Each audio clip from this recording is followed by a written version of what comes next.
नमस्ते. मी आज पडवल आहे ना, पडवल घोसाळे, त्याची मी आता वेगळ्या पद्धतीची भाजी बनवते आहे. हे बघा, हे पडवल आहे. हे गोल असतात असे, पण हे आता मी बारीक आणले होते. हे ना, हे बघा, हे असे सगळे आहे ना, मी तासून असे 2 भाग करून घेतले आहे. याच्यात ना साल काढायची त्याची. ही अशी साल काढून घेतलेली आहे. आणि सुरीने आहे ना ह्याचे 2 भाग करून घेतले आहे आणि धुवून स्वच्छ ठेवले आहे. आता त्याच्यामध्ये आहे ना हा मसाला आहे. हा मसाला कसला आहे? कांदा, खोबरा, लसूण, अद्रक हे सर्व याच्यामध्ये मिक्स आहे. हा मसाला मी थोडासा साईडला ठेवला होता. तो मसाला आहे. आणि त्याच्यामध्ये आहे ना हे शेंगदाण्याचं कूट आहे थोडंसं, ते असं मिक्स करायचं.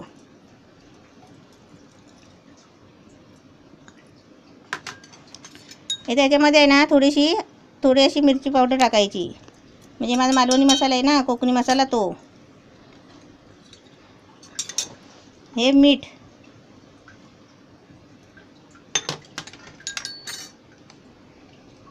ही थोडीशी हळद. हा जो पहिला कांदा खोबऱ्याचा मसाला आहे ना, तो मी भाजून चांगला आहे ना वाटून घेतलेला आहे. म्हणजे मी आमटीला घेतले ना तसा त्या पद्धतीचाच मसाला आहे. आपण चिकनला वगैरे घेतो ना तसाच मसाला आहे हा. आता मी आहे ना हा मसाला काय करते बघा.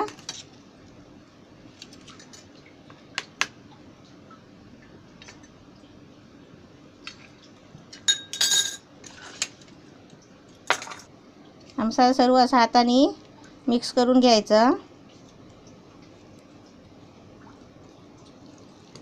ह्याच्यात सर्व मीठ टाकलेलं आहे.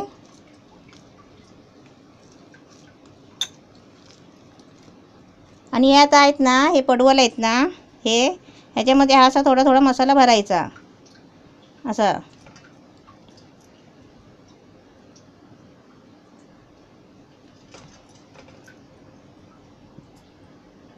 हे अशी सर्व आहेत ना भरून घ्यायची. म्हणजे आपण भेंडी वगैरे कशी भरतो तशी.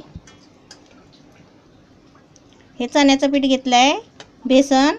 आता मी तुम्हाला हे सर्व भरून घेतले आहे. हे बघा, हे सगळं मसाला आहे ना त्याच्यामध्ये भरून घेतला आहे. आणि आता त्याच्यावरती आहे ना हे चण्याचं पीठ लावणार आहे मी. त्याच्यामध्ये थोडीशी, म्हणजे कसं चण्याच्या पिठाला चव नाही लागणार ना, म्हणून त्याच्यामध्ये थोडं मिरची पावडर आणि जरासं मीठ टाकते.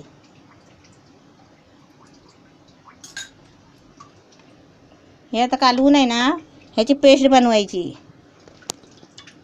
घट्ट.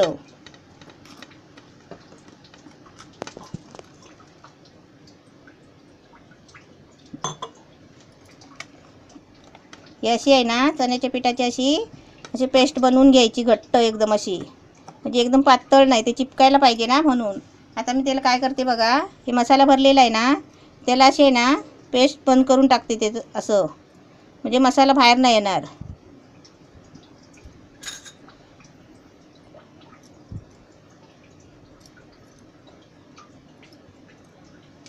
थोडं लावायचं, जास्त नाही लावायचं. असं सर्व आता लावून घेते असं. आणि मग लावून घेतली चण्याच्या पिठाची. कसा मसाला आतमध्ये टाकून गेलाय. आता मी गॅस पेटवला आहे आणि ते भांडं पण ठेवलं आहे. आता मी तुम्हाला फ्राय करून दाखवते. हे पहिला थोडासा कांदा फोडणीला द्यायचा. आता त्याच्यामध्ये मी तेल टाकते थोडं, कारण ते तळायचे आहेत ना, म्हणून त्याला कसं जरा तेल जास्त लागतो. हे कांदा कसा करपवीत नाही राहायचा आहे, त्याला भाजायचं नाही आहे. कारण त्याच्यावर आहेत ना हे टाकायचे आहे. ते आता भाजी टाकते. गॅस जरा बारीक करते सोडताना, कारण का त्या हाताभितर उडेल ना म्हणून. अशी एक सगळी आहे ना चांगली लावून घ्यायची.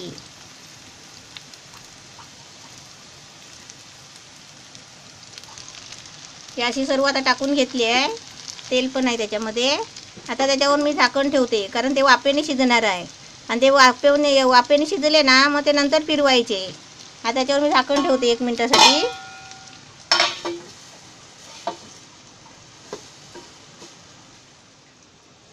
आता बघूया आपण झाकण खोलून.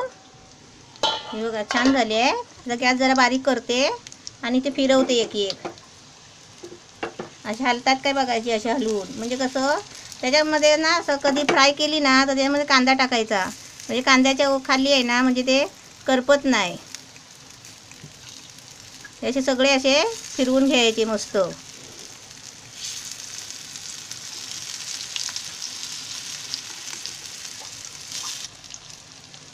गॅस बारीक केला आहे आणि बघा अशी फिरवून घेतली आहे. परत त्याच्यावर 1 मिनिटासाठी झाकण ठेवायचं आणि मग ती झाली समजायची.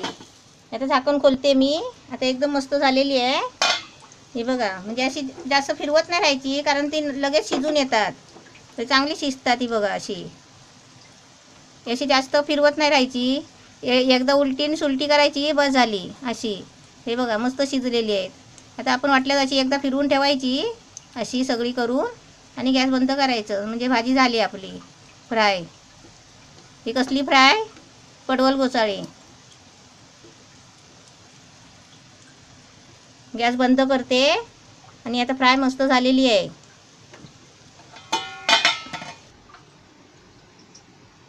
पडवल घोसाळ्याची फ्राय छान झालेली आहे. मस्त एकदम रेडी झालेली आहे कंप्लीट. ही उपवासाला आपण करू शकतो. बोल. उपवासाला म्हणजेच आपण जेव्हा उपवास सोडतो ना त्या दिवशी आपण बोलतो ना आज काय बनवायचं, आलूवडी झाली, भाकरवडी झाली असं सगळं म्हणतो ना आपण.